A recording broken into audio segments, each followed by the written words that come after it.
एक होती है पार्किंसन डिसीज। उसको हम TRAP से रिप्रेजेंट कर सकते हैं। टी मतलब होता है ट्रेमर। ट्रेमर मतलब आपके हाथ शेकिंग होना। मोस्टली ये एक तरफ से शुरू होता है, फिर दोनों तरफ हो जाता है। दूसरा आर मतलब होता है रिजिडिटी। मतलब आपको लिम्स में या नेक में आपको ट्रंक रीजन में स्टिफनेस हो जाती है। ए फॉर होता है एकेनेजिया। आपका जो वॉलेंट्री मसल्स है उसकी पावर कम हो जाती है। और पी मतलब होता है पोस्चर और बैलेंस।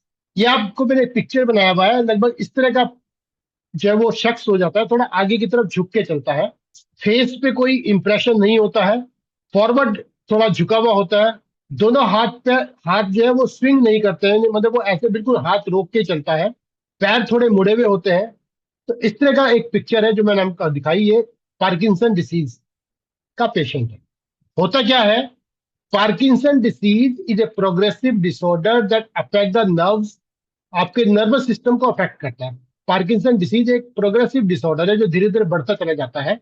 स्टार्ट हल्के से जो ट्रेमर से होता है वो धीरे धीरे बढ़ता चला जाता है। And the part of your body controlled by nerves. आपके नर्व में जो है वहां पे कुछ शिवरिंग जैसे होती है ना, जो कि आपके नर्व से कंट्रोल होता है। Symptom typically develop gradually with the first sign often being a barely notice tremor in one hand. मतलब ये ग्रेजुअली शुरू होता है और आपको कभी कभी लगता है कि आपका हाथ कहीं हल्का सा वो कब कांप रहा है। एक हाथ से शुरू होता है। While tremor are come common, the disorder can also lead to stiffness and slowing of your movement. आपको फिर धीरे धीरे आपको स्टिफनेस होने लगती है और आपकी जो मूवमेंट है वो थोड़ी स्लो हो जाती है। पार्किंसन डिसीज मोस्टली वो 50 साल के ऊपर होनी शुरू होती है। In this condition nerve cell in the basal ganglion, जो मैंने पहले भी आपको उसमें दिखाया था, जो बेसल गैंग्लिया होता है, यानी कि अगर मैं अपनी यहाँ से जहां मैं बिंदी लगाते हैं, अगर मैं कट करता हूँ अपने हेड को, तो बीच में एक एरिया होता है जिसको हम बेसल गैंग्लिया करते हैं। वहां पर वीकनेस हो जाती है बेसल गैंग्लिया में। वहां के नल नर्व सेल जो है वीक हो जाते हैं।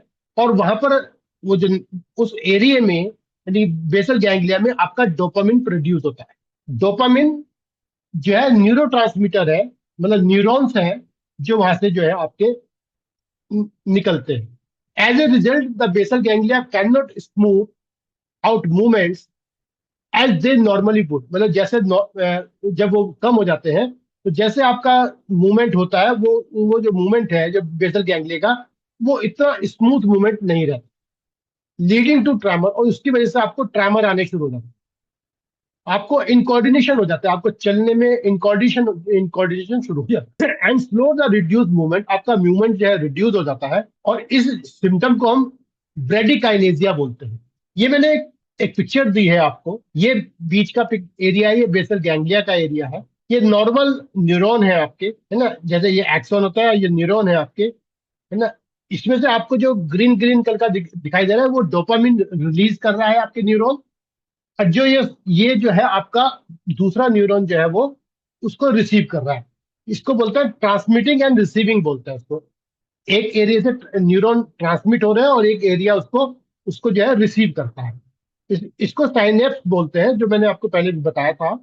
नहीं है तो इतना जानने की जरूरत नहीं है, बस आप ये सोचो कि न्यूरॉन्स वहां पर डोपामिन कम, जो डोपामिन जो है रिलीज होता है यहाँ पर बेसल गैंग्लिया में।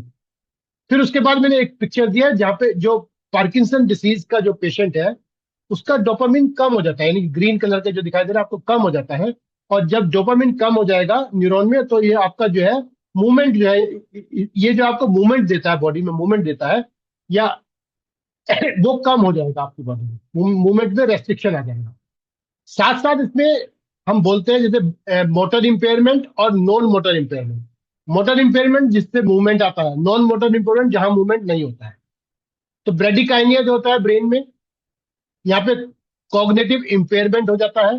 हाइपर सलाइवेशन होता है, ज्यादा राल आती है, ज्यादा मतलब सलाइवा आता है। इसमें नॉन मोटर में स्लीपिंग डिसऑर्डर होता है। पोस्चर इम्बैलेंस होता है। मूड डिस्टर्ब होता है। इधर ट्रैम्बर होता है, कपकपी आती है हाथों में। गैस्ट्रो इंटेस्टाइनल इश्यू हो सकता है इसमें, क्योंकि जब ये मतलब ये नॉन मोटर वाले में बात कर रहा हूँ। मसल रिजिडिटी हो जाती है। वॉकिंग डिफिकल्टी हो जाती है। और आपका मूवमेंट फ्रीज होने लगता है, रुकने लगता है।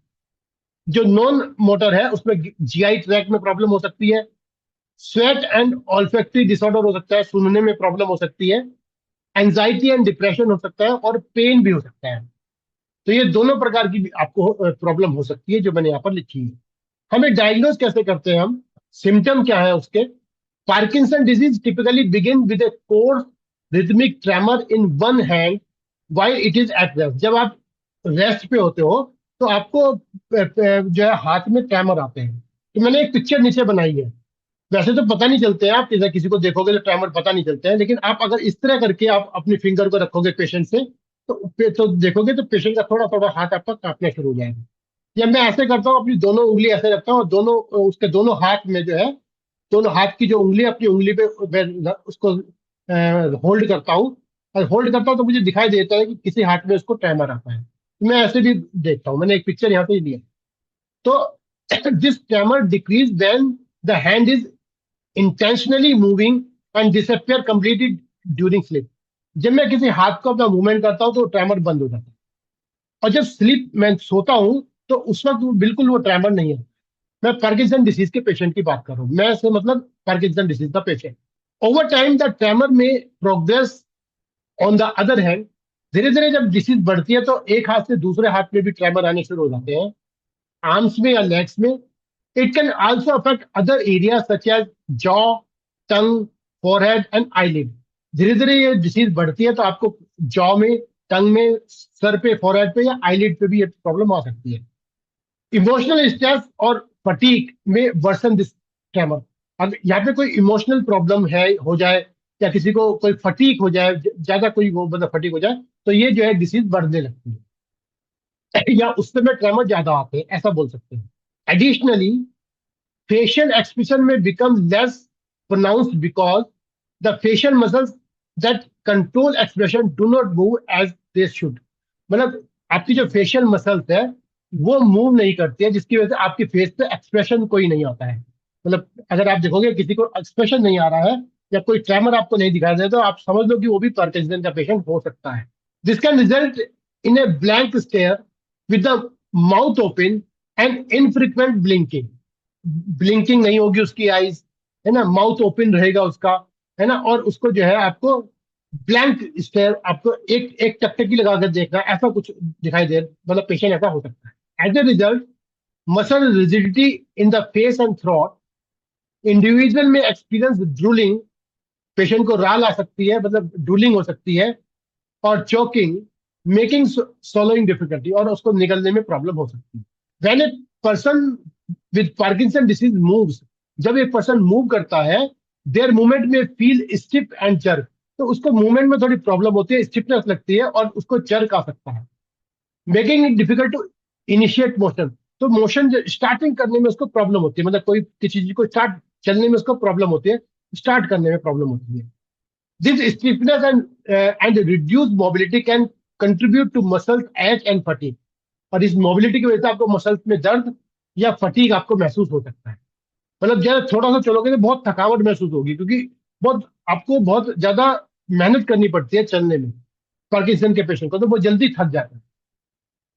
The small muscles in the hands are often affected, making everyday task such as buttoning a shirt और trying shoe laces increasingly challenging. मतलब अपने जूते के फीते बांधना, या बटन बंद करना, या सुई में धागा लगाना, ये सब ये जो कोर्स काम है, जो ना वो जो पतले स्मॉल काम है, ये आपसे नहीं होते हैं। Additionally many individual with Parkinson disease experience micrographia, which mean their handwriting tend to become progressively smaller as they continue to right.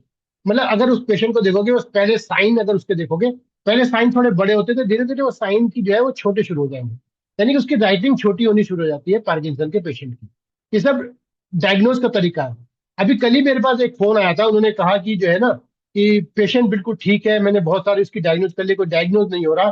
बस एक चीज समझ आ रही है, वो तो आप पार्किंसन पढ़ो तो आपको समझ में आ जाएगा कि मैं क्या बताना चाह रहा हूँ।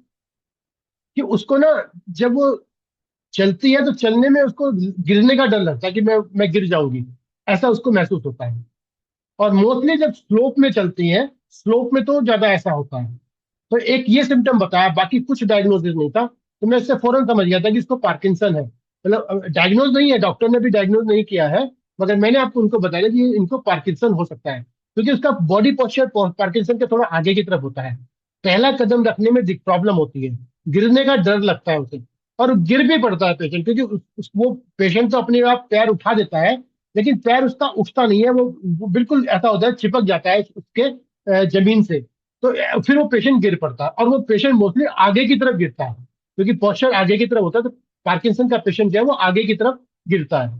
तो इसलिए मैंने कल ही डायग्नोज करके एक को बताया कि पार्किंसन है उनको।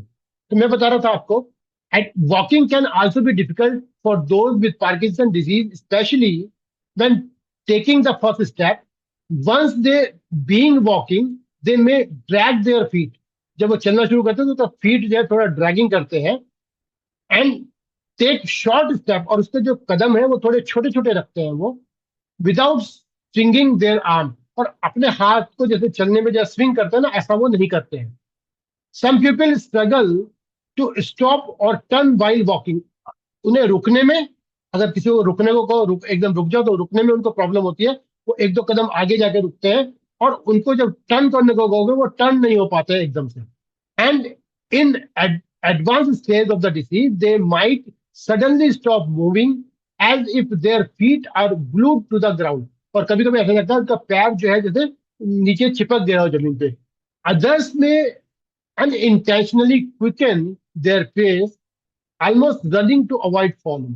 और कभी कभी ऐसा लगता है कि पेशेंट जो है वो गिरने से बचने के थोड़ा भागने से लगता है, मतलब उसका पोस्चर ऐसा हो जाता है कि वो गिर ना जाए, तो थोड़ा भागने से लगता है, ऐसा भी मोमेंट हो जाता है उसका। In addition to mobility issues, those with Parkinson disease may face challenges such as malnutrition and hallucination. Speech can be affected as well, with many individuals speaking softly and in a monotone voice. Patient जो है वो धीरे धीरे बोलता है और monotone voice में बोलता है। एंड सम में एक्सपीरियंस स्टैमरिंग, कुछ ऐसा लगता है हकला के बोलते हैं। Constipation may also develop as a common issue. और इन जो पार्किंसन के पेशेंट है उनको कॉन्स्टिपेशन भी एक इश्यू होता है, कि लगभग उनको कॉन्स्टिपेशन भी होता है। हमें जब पेशेंट को डायग्नोज करना होता है, the first sign to Parkinson disease is often A tremor in the hand, typically occurring at the frequency of 4 to 8 times per second. As a disease progresses, movement becomes more difficult and muscle rigidity develops. ये मैं पहले भी पढ़ चुका हूँ। तो individual with Parkinson में also experience loss of facial expression, ये मैं बता चुका हूँ, तो यहाँ मैं थोड़ा सा दोबारा बताने की कोशिश की। अब जब एलोपैथिक के पास हम जाते हैं, डॉक्टर कैसे डायग्नोज करता है? There are no specific lab test that definitely diagnose Parkinson disease. कोई ऐसा टेस्ट तो नहीं होता है जो पक्का बता दे कि इसको पार्किंसन है, but several tests are used to help rule out other conditions and support the diagnosis. A neurologist typically base the diagnosis on person's medical history, a neurological examination, and the response to medication. मतलब वो उसकी पूरी history लेगा, पुरानी history लेगा, उसकी medical history, और उसको जो है उसको एग्जामिन करेगा न्यूरोलॉजिकल, इन सब चीजें जो हमने बात करी है उनको देखेगा। उससे पेशेंट को वो डायग्नोज करता है कि इनको पार्किंसन डिसीज हो सकता है। मेडिकल हिस्ट्री में a thorough medical history is taken to assess the individual symptom and any family history of Parkinson. किसी घर में किसी को पार्किंसन तो नहीं है, मदर या फादर को, ये देखना होता है।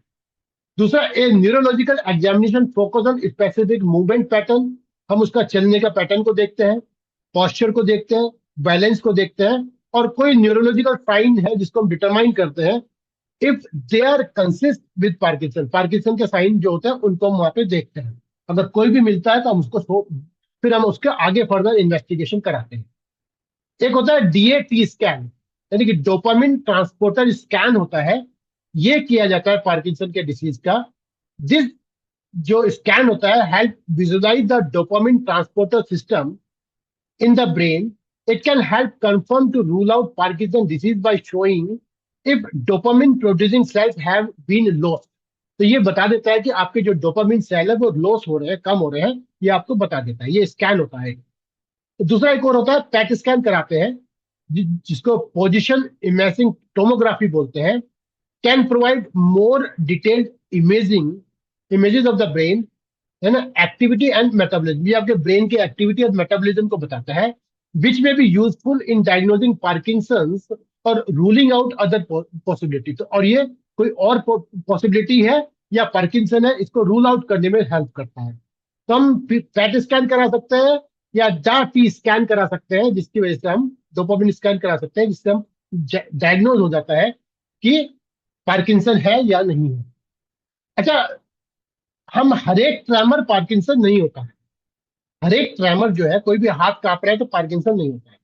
तो एक तो पार्किंसन की डिसीज होती है, और एक इसी प्रकार का एक और चीज होती है जिसको हम असेंशियल ट्रेमर बोलते हैं, जिसको ईटी बोलते हैं। यानी पीडी पार्किंसन डिसीज और ईटी, अगर मैं दोनों में डिफरेंस करूं, तो पार्किंसन में tremors mostly occurs while at rest, rest के समय पार्किंसन आते हैं। और असेंशियल जो है ट्रेमर्स में, ट्रेमर्स मोस्टली अकर ड्यूरिंग मूवमेंट। यहाँ पर मूवमेंट में ट्रेमर आते हैं, ये आता है एसेंशियल ट्रेमर में। Tremor has a high amplitude with a lower slower frequency, तेजी से आते हैं लेकिन फ्रीक्वेंसी कम होती है। और जो एसेंशियल ट्रेमर है, tremor have a low amplitude and very very from barely noticeable to a high amplitude tremor. The frequency is higher than faster. मतलब इसका एम्पलीट्यूड कम होता है, और इसको पहचानना थोड़ा, ट्रेमर को पहचानना थोड़ा कठिन होता है। रे ये जो पार्किंसन है, rarely in their a family history less than 10%। मतलब जो पार्किंसन डिसीज है, जरूरी नहीं है कि उसकी फैमिली हिस्ट्री हो, लेकिन 10% केस ऐसे हो सकते हैं। More than 50% of case have family history. जिनको ट्रेमर फैमिली में किसी को होते हैं, तो उनको, ये असेंशियल ट्रेमर की मैं बात करूं, 50% केसेज आते हैं जो हेरिडिटरी होते हैं। Tremor begins on one side of the body and may develop on the other side as the disease progress. पहले एक हाथ में आता है, फिर साथ में दूसरे हाथ में आने लगते हैं, जिससे डिसीज प्रोग्रेस करती है। और जो एसेंशियल ट्रेमर्स होते हैं, वो tremor usually affected both side of the body from the on side. एक ही समय में दोनों हाथ में ट्रेमर आते हैं, वो एसेंशियल ट्रेमर होते हैं। Improvement in tremor is usually seen with levodopa therapy. Alcohol consumption has no effect on tremor. Alcohol से पार्किंसन में कोई ज्यादा प्रभाव नहीं पड़ता है, लेकिन लीवाडोपा थेरेपी, जिसको हम सिंडोपा बोलते हैं, वो जब दी जाती है तो ये ट्रेमर कम हो जाते हैं। Improvement in tremor symptom may be seen with primidone and propranolol. Alcohol consumption can improve a tremor. Alcohol से ये वाले ट्रेमर बढ़ते हैं, एसेंशियल ट्रेमर जो है अल्कोहल से बढ़ जाते हैं, जबकि पार्किंसन में ऐसा कोई नहीं हो, हमने साइन देखा है। लेकिन कुछ मेडिसिन लिखे हैं, प्रोपेनोलोल लिखा है या प्रीमिडोन लिखा है, इस मेडिसिन को देने से ये ट्रेमर में जो है इफेक्ट आता है, कम हो जाता है, इंप्रूवमेंट आता है। Hands are affected with tremor more than legs. हाथ ज्यादा इफेक्ट करते हैं, एज मतलब अगर मैं लेग से कंपेयर करूं तो ज्यादा। And voice and head are rarely affected. जो एसेंशियल ट्रेमर होता है, इसमें hands are mainly affected by tremor, but the head and voice can be affected as well. हाथ और सिर भी जो है हिल सकता है। Four main symptom include tremor, rigidity यानी कि स्टिफनेस होती है, स्लोड मूवमेंट, आपको धीरे धीरे चलने की आदत पड़ जाती है, and walking and balancing problem, आपको वॉकिंग करने में और बैलेंस में प्रॉब्लम होती है। जो एसेंशियल ट्रेमर होता है, tremor in the main symptom, tremor, stiffness, slow movement and walking and balancing problem are rarely seen. तो ये प्रॉब्लम एसेंशियल ट्रेमर में नहीं होती है। Usually diagnose after 60 year of age, but it may be diagnose in period of 50। 60 साल की उम्र में तो मोस्टली डायग्नोज होता है, लेकिन 50 साल से भी ऐसा हो सकता है डायग्नोज हो। मुझे ये एसेंशियल ट्रेमर होते हैं, मोस्टली अकर ड्यूरिंग मिडिल डेज, ये जल्दी शुरू हो जाते हैं, but can occur at any as including childhood. बच्चों को भी ऐसा ही एसेंशियल ट्रेमर हो सकते हैं। माइक्रोफेजिया यानी कि very small hand writing is a, मतलब हैंड राइटिंग छोटी हो जाती है, लेकिन इसमें hand writing tend to get large and shaky. जो एसेंशियल ट्रेमर होता है, उसमें हैंड राइटिंग थोड़ी बड़ी होती है और शेकिंग होती है, मतलब थोड़े हिलते हुए आपको जो है वो शब्द बनेंगे। तो ये मैंने आपको कंपैरिजन करके बताया एसेंशियल ट्रेमर में और पार्किंसन डिसीज में। मोस्टली दोनों आपको पाए जाएंगे पेशेंट, और ये बहुत मुश्किल होता है कि दोनों में क्या हम ट्रेमर देख के हम ये ना समझे कि इसको पार्किंसन डिसीज है। तो ये सिम्टम भी आप बार बार पढ़े, तो जिससे आपको कंपैरिजन पता लगेगा। ट्रीटमेंट बिल्कुल दोनों अलग अलग होते हैं। पार्किंसन का कारण क्या हो सकता है? मतलब working for several year without adequate rest, अगर आप काम लंबे समय तक करते हैं और रेस्ट नहीं लेते हैं, आपकी किडनी वीक हो जाती है, जिसकी वजह से किडनी यिन डेफिशिएंसी हो जाती है। Kidney yin deficiency fail to nourish the liver, liver yin को नरिश नहीं कर पाती है, which can lead to produce liver wind, जिसमें लीवर विंड जनरेट होने लगती है। This liver wind is associated with tremor, और ये लीवर विंड की वजह से आपको ट्रैमर आते हैं। When liver yin or liver blood does not properly nourish the nerves, the nerves become dry. This dryness combined with liver wind contribute to tremor. मतलब ऐसा समझा कि liver blood deficiency, liver wind cause by liver blood deficiency, liver blood deficiency की वजह से liver में wind बढ़ने लगती है, और यहाँ पर किडनी यिन भी डेफिशिएंट होता है। दूसरा, additionally excessive consumption of greasy food, fried food and sweet food, मीठा फूड ज्यादा अगर आप खाते हैं और इससे आपको फिल्म बनती है। When phlegm combined with heat, जब ये हीट से मिलती है, causes by intake of alcohol, tobacco और मीट, कोई भी कारण से हीट बढ़ती है, both phlegm and heat along with liver wind, और ये जब लीवर विंड के साथ मिल जाती है, कैन लीड टू ट्रैमर, उसके बाद आपको ट्रैमर है। This situation offers often occur in older adult, बूढ़े लोगों को ज्यादातर ऐसी होती है। Film can offset the meridian, film जो है मेरिडियन को रोकने लगती है, preventing fluids and blood from nourishment the nerve, और आपके फ्लूइड और ब्लड को रोकने लगती है, जिससे कि आपको नर्व का जो है नरिशमेंट नहीं हो पाता है, एंड कॉन्सिक्वेंटली आपको ट्रैमर आने लगता है। इसके अलावा और कारण हो सकते हैं, जो इमोशनली फैक्टर्स लाइक एंगर है, फ्रस्ट्रेशन है, रीअसेंटमेंट है, इसकी वजह से आपका लिवर यांग राइज करने लगता है, विच टर्न प्रोड्यूस लिवर विंड, जो लिवर विंड को बढ़ा देता है। मतलब हमने अगर पैटर्न की बात करूं, liver wind generating very high बोल सकते हैं, या liver wind cause by liver yang rising हो सकता है। In Parkinson disease tremor are primarily due to fluid and blood not adequate nourishes the nerve, Parkinson जो है नर्व का नरिशमेंट ना होने की वजह से होता है। लाइफ स्टाइल चेंजेस अगर हम करते हैं, हम कम काम करें, नर्व को एग्जॉस्ट कम करें, ओवरवर्क ना करें, रेस्ट प्रॉपर लें, स्ट्रेस से अवॉइड करें, और सेक्सुअल एक्टिविटी को कम करें, तो हमें पार्किंसन डिसीज से हम बच सकते हैं, कम हो सकती है। हमें ब्लड का और की डेफिशिएंसी को ट्रीट करना है पार्किंसन डिसीज में, है ना, जिसमें आपको ट्रैमर्स आते हैं और लिम्स में मूवमेंट कम हो जाता है। Qi and blood deficiency of the liver produces liver wind and causes Parkinson disease with tremor of the head. Head में ट्रैमर आने के लिए आपको liver wind cause by liver blood deficiency हो सकती है।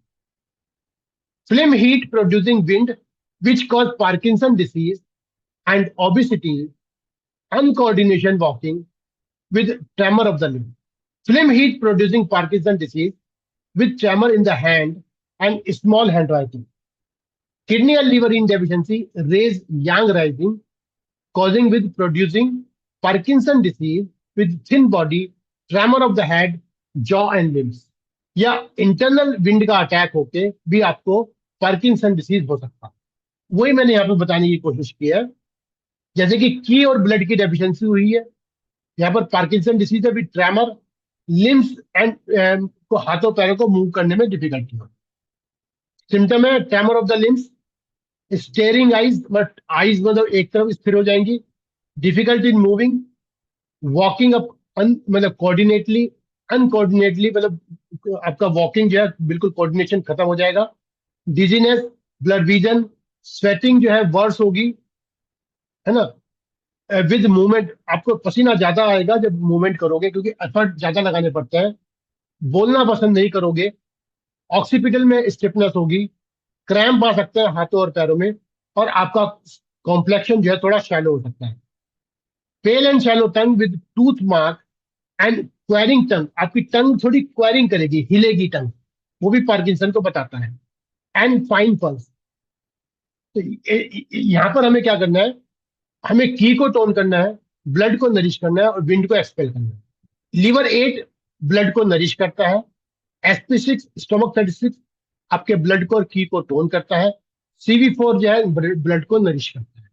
तो ये की और ब्लड डेफिशिएंसी का हमने ट्रीटमेंट दिया। आप ये पॉइंट लगा सकते हैं, नहीं तो आप कोई भी लीवर, हम मोस्टली लीवर ब्लड डेफिशिएंसी के पॉइंट लगाते हैं, लीवर ब्लड डेफिशिएंसी के पॉइंट यहाँ पे लगाते हैं। Qi and blood deficiency of the liver produce liver wind. जब लीवर की, ब्लड की और की डेफिशिएंसी होती है, लीवर में विंड जनरेट होने लगती है, और इसकी वजह से आपको पार्किंसन डिसीज हो जाती है, आपको हैंड में, सर में और में ट्रैमर आने शुरू हो जाते हैं। Tone and nourish the liver blood, liver blood को टोन करना है, लीवर विंड को बाहर निकालना है और माइंड को काम देनी है।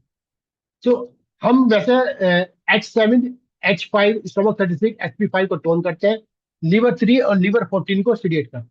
हमें वैसे अगर हम पैटर्न पे जाए, हार्ट की डेफिशिएंसी, स्प्लीन की डेफिशिएंसी और लीवर ब्लड डेफिशिएंसी का ट्रीटमेंट दे सकते हैं। ये तो ब्लड डेफिशिएंसी के लिए मैंने बोला। और जैसे विंड की मैं बात कर रहा हूँ, wind axis, blood deficiency, liver wind cause by liver blood deficiency का जो पैटर्न में ट्रीटमेंट है वो भी दे सकते हैं। मेन पार्किंसन में वही ट्रीटमेंट है, liver wind cause by liver blood deficiency. Film heat producing wind which causes Parkinson disease.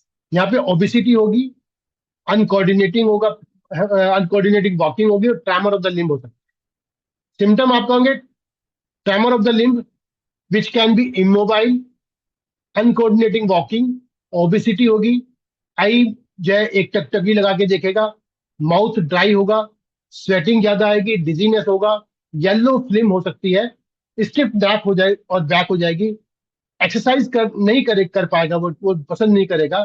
Feeling of oppression in the chest, chest में थोड़ा भारीपन होगा, उसकी टंग रेड होगी, स्टिकी येलो कोटिंग होगी। इसमें क्या होता है, हमें स्प्लीन को टोन करना होता है जिससे कि बलगम बनना कम हो जाए और फिल्म को बाहर निकालना होता है। तो ये तो जैसे स्टमक 40 है, SP6 और SP9 और लिवर 3, ये SP40, SP6 और SP9 ये फिल्म को कम करते हैं, बाहर निकालते हैं। लिवर 3 विंड को कम करता है, और CB12 और UB20 इसको हम टोन करते हैं, जिससे स्प्लीन टोन हो जाती है। तो फिल्म का प्रोडक्शन जो है कम हो जाता है ना, स्प्लीन टोन हो जाती है, तो ह्यूमिडिटी कम हो जाती है, प्रोडक्शन कम हो जाता है, और ये बाहर निकल जाता है। ये एक ट्रीटमेंट है पार्किंसन डिसीज का। Film heat producing Parkinson disease with tremor in hand and small rifle. जैसे फिल्म हीट हो जाती है, तो यहाँ पर हम विंड को बाहर निकालना है, लीवर ब्लड को नरिश करना है और फिल्म को रिजॉल्व करना है। तो एक प्रोटोकॉल है, लीवर 3, TW5, GB20, LI11 इसको सीडेट करेंगे, ये विंड को बाहर निकालेगा, लीवर 8 ब्लड को टोन करेगा, और SP40, SP6 जो है ये भी फिल्म को कम करेगा। तो ये हमारा भी प्रोटोकॉल हो सकता है। एक है kidney and liver in deficiency raising yang rising. Kidney और लीवर इन डेफिशिएंसी होकर आपका यांग राइज कर जाता है, जिसकी वजह से आपको पार्किंसन डिसीज हो जाती है, आपको जॉ में, लिम्ब में, या ट्रैमर आने लगते हैं हैंड पे या हेड पे। Tremor of head, jaw and limbs with marked amplitude for a long period of time. Jaw जो आपका क्लिंच हो जाएगा, लिम्स में क्रैम्प आएंगे, चलने में डिफिकल्टी होगी, वॉकिंग में डिफिकल्टी होगी, आपको, आपकी आईज जो है स्टेयरिंग होगी, बॉडी पतली होगी, थिन होगी, डिजीनेस होगी, टिनिटस होगा, इंसोमिनिया होगा, ड्रीम डिस्टर्ब स्लीप होगी, हेडेक हो सकता है, नाइट स्वेटिंग हो सकती है, रेस्टलेसनेस हो सकती है, टंग रेड होगी, मूविंग टंग होगी, और पल्स जो है रेड रेड होगी, तो रैपिड होगी। यहाँ पे हमें विंड को बाहर निकालना है और यिन को टोन करना है। लिवर 3 लिवर विंड को बाहर निकालता है। K3, SP6, CV4, UB23 ये किडनी यिन को टोन करते हैं। लिवर 8, UB18 ये लिवर यिन को टोन करते हैं, नरिश करते हैं। तो ये प्रोटोकॉल हम दे सकते हैं। नहीं तो दूसरा प्रोटोकॉल है, liver 3 LI11, TW5, GB20 LI11 को सीडेट करते हैं, लिवर 8, SP6 और K3 को टोन करते हैं। ये पहले वाला किडनी यिन डेफिशिएंसी की वजह से है, और दूसरे वाला जो है वो विंड एक्सिस की वजह से है। तो दोनों प्रोटोकॉल में से जो आपको दिखाई दे, किडनी यिन डेफिशिएंसी या विंड एक्सिस ही दिखाई दे रहा है, यिन नहीं डेफिशिएंट दिखाई दे रहा, तो आपको सेकंड वाला प्रोटोकॉल लेना। And attack of internal wind, internal wind का अटैक हो जाता है, जिसकी वजह से आपको पार्किंसन डिसीज हो जाती है, आपको लिम्स में ट्रेमर आने लगते हैं और मूविंग में डिफिकल्टी हो जाती है। Liver 3, TW5, gallbladder 20, GB34, LI11, H3 seeded करते हैं। इन पॉइंट को, ये जो पॉइंट है, ये विंड को बाहर निकालने के लिए यूज किए जाते हैं। साथ में हम आर्म्स के और लेग्स के पॉइंट को ऐड करेंगे जहां पर ट्रेमर ज्यादा है। T W5, Li4, Li10, Li11 ये आपके आर्म्स में से विंड को बाहर निकालता है। स्टोमक 31, स्टोमक 36, गॉल ब्लैडर 31, 34, 41 ये आपको लेग्स में से विंड को बाहर निकालता है। एक्यूप्रेशर जो ट्रीटमेंट हम करते हैं पार्किंसन डिसीज को, वो इससे हम कंट्रोल कर पाते हैं इस डिसीज को, है ना। उसकी प्रोग्रेस कम हो जाती है और पेशेंट थोड़ा बेटर फील करता है। लेकिन पार्किंसन डिसीज के पेशेंट को हम 100% ट्रीट नहीं कर पाते हैं। ये एक स्लोली ग्रेजुअलिंग जो है डिसीज है, बढ़ने वाली डिसीज है। और जब बहुत ज्यादा डेफिशिएंसी हो जाती है तो इसका डायग्नोज हो पाता है। तो इसलिए इतनी डेफिशिएंसी को कम कर नहीं किया जा सकता पूरा 100%। तो हम इस डिसीज को सिर्फ थोड़ा कम कर सकते हैं। The best result was obtain in the deficiency of की एंड ब्लड। अगर कोई डेफिशिएंसी का पेशेंट है की और ब्लड का, वो पेशेंट थोड़ा जल्दी ठीक हो जाता है। The second best result in obtain bye film fire. दूसरा, फिल्म फायर वाला जो पेशेंट है वो सेकंड स्टेज का होता है, मतलब वो भी ठीक हो जाता है लेकिन सेकंड बेस्ट है। वर्स्ट पेशेंट जो होता है वो डेफिशिएंसी ऑफ यिन। अगर पेशेंट यिन डेफिशिएंसी के अंदर आ जाता है तो उसका प्रोग्रेस बहुत कम होती है, ठीक होने में बहुत टाइम लगता है। ये मैंने आपको पार्किंसन डिसीज के बारे में आपको थोड़ा जानकारी दी। कोई क्वेश्चन है तो पूछ सकते हैं, क्योंकि लगभग इतना आपको आना चाहिए। मेन इसका डायग्नोसिस में है। और पैटर्न डायग्नोसिस मतलब जो हम पैटर्न पढ़ते हैं ना, जैसे मोस्टली हम जो liver wind cause by liver blood deficiency का प्रोटोकॉल हम देते हैं। फिर दूसरा हम वहां पर डायग्नोज करते हैं कॉन्स्टिपेशन है तो हम कोई ना कोई इन डेफिशिएंसी को ऐड कर देता है, मोस्टली किडनी इन डेफिशिएंसी को ऐड कर। यहाँ हमारा काम चल जाता है। मतलब liver wind cause by liver blood deficiency और किडनी इन डेफिशिएंसी को अगर मैं ट्रीटमेंट कंबाइन करके दूं, या कुछ पेशेंट को मैंने देखा हार्ट इन डेफिशिएंसी भी सूट करता है, मतलब उनको हार्ट की कोई इश्यू होता है तो हार्ट इन डेफिशिएंसी भी सूट करता है। तो मोस्टली मैं तो यहीं पे रहता हूँ। मैंने पूरा आपको चैप्टर मगर हेलो सर। हाँ। जो लिवर ब्लड डेफिशिएंसी का प्रोटोकॉल है ना, हाँ जी। जी जी। लिवर ब्लड डेफिशिएंसी का प्रोटोकॉल कितने दिन तक लगाना है और उसके बाद चेंज करना है? क्या उनके सिम्टम को देखकर चेंज करना है? Liver wind cause by liver blood deficiency का प्रोटोकॉल ये लॉन्ग टर्म होता है। ये जाना है पेशेंट को जब तक पेशेंट आपके पास है। उसको चेंज नहीं करना है। हाँ साथ में कोई सिम्टम अभी आ गए, जैसे किसी को हाँ कॉन्स्टिपेशन हो गया, आज कोई नहीं कोई हाँ। मतलब कोई हाथ में दर्द आ गया, पैर में दर्द आ गया, तो उसका सिम्टम हम चेंज करते रहेंगे। लेकिन liver wind by cause by liver blood deficiency का ट्रीटमेंट तो हमारा लगभग चलता रहेगा, ये कंटिन्यू रहेगा। तो सर उसके साथ वो अलग अलग सिम्टम्स दे के ट्रीटमेंट ऐड करने का क्या? बिल्कुल बिल्कुल। जो कोई सिम्टम दिखाई देता है आपको, आज हाथ में दर्द आ रहा है, पैर में दर्द आ रहा है, आज आज उनको कॉन्स्टिपेशन हो गया, आज सांस चढ़ गया, है ना, तो वो पेशेंट वो आपको ऐड करना है उनमें।